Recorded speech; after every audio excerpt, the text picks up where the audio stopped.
In this video, I'll show you my market recap for today, being 21st May 2026.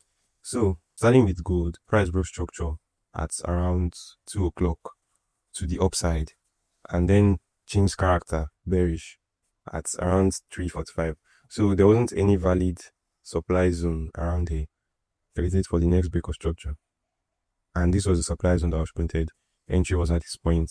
Stop loss was placed at this strong high, and then target was before the week low. So that was it. A clean trade. After that, price took liquidity and then broke structure against the downside. So at this point, you just know that you're looking for a supply zone to sell from, which was this. Now, the reason this one I would not have taken this trade is because this was already late in the evening.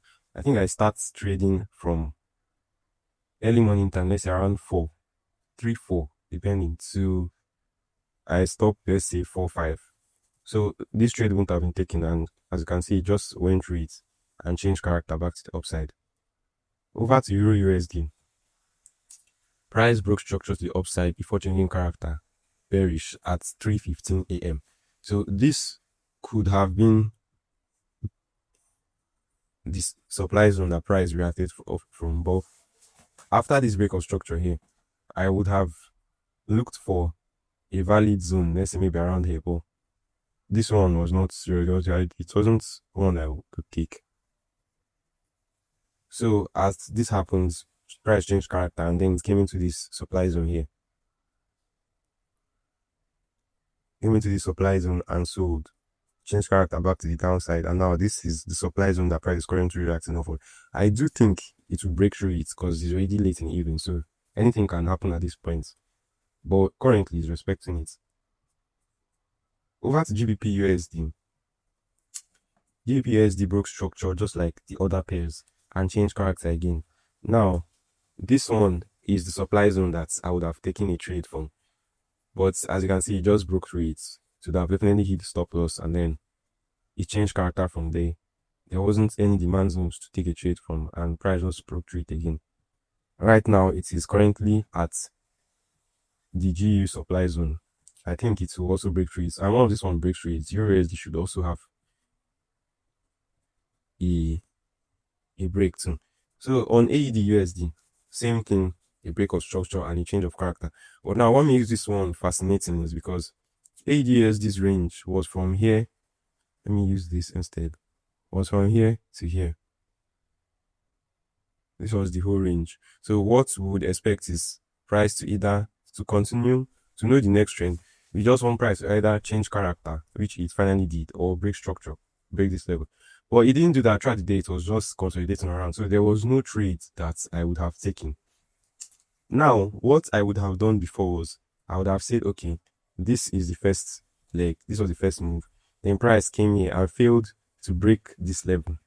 Instead, it broke this one I came here. So we would have taken this point here as the change of character. And then marked here as the demand zone that price is reacting from, which it actually respected.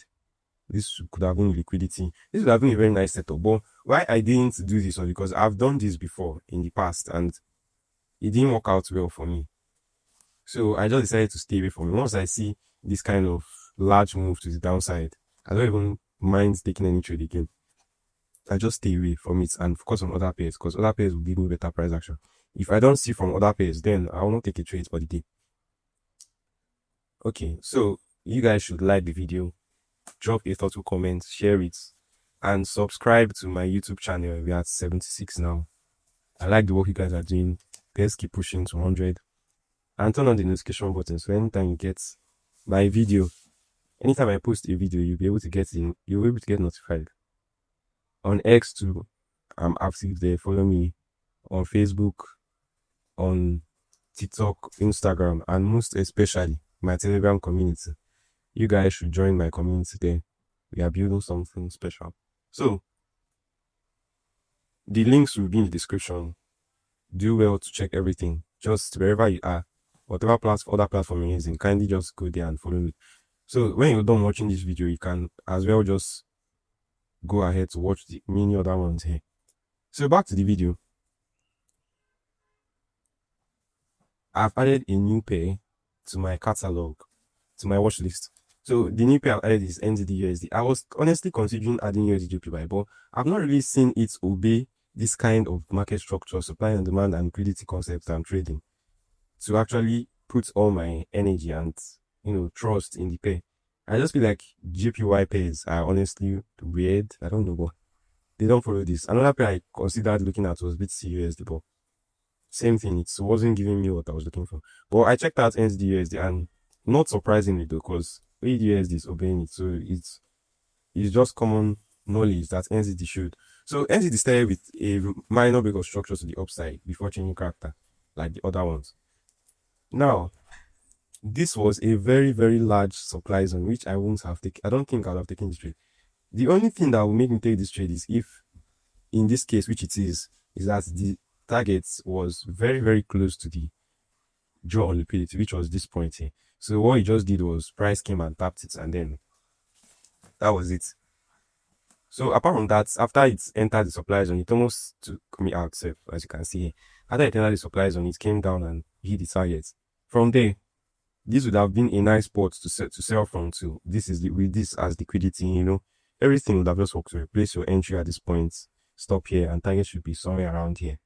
So, well, it's already evening, like I said, and it's not a good idea taking a trade in the evening. Once it's 4, just stay away.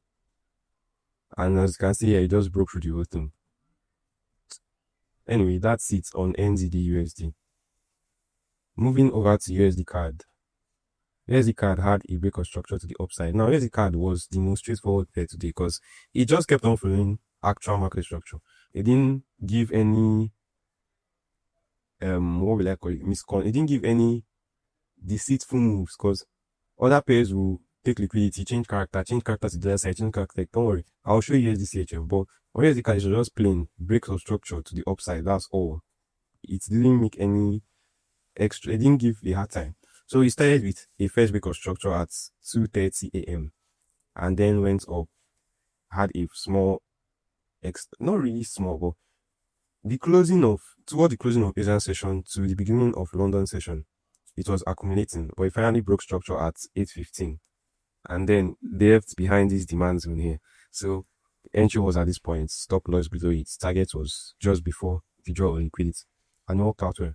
So now, I don't really know if price is going to react off of this zone here, or is going to come down to this point, this demand zone here too, or even just run through the whole thing. It's looking like it's likely run through the whole thing, but for the day, for the record, it has been a very straightforward pair today. Okay, finally, on USDCHF, this is what I was talking about, where price was just messing up the whole place. It started with a break of structure to the downside. It was supposed to continue the downward movement, but it changed character to the upside to finally follow USDCAD's bullish move. Instead of it following USDCAD, continuing the trend, it decided to change character again, which was here. Now, there wasn't any supply zone to take a trade from, so it just left it, and it went all the way to that point and changed character back to the bullish sense. Now it has changed character.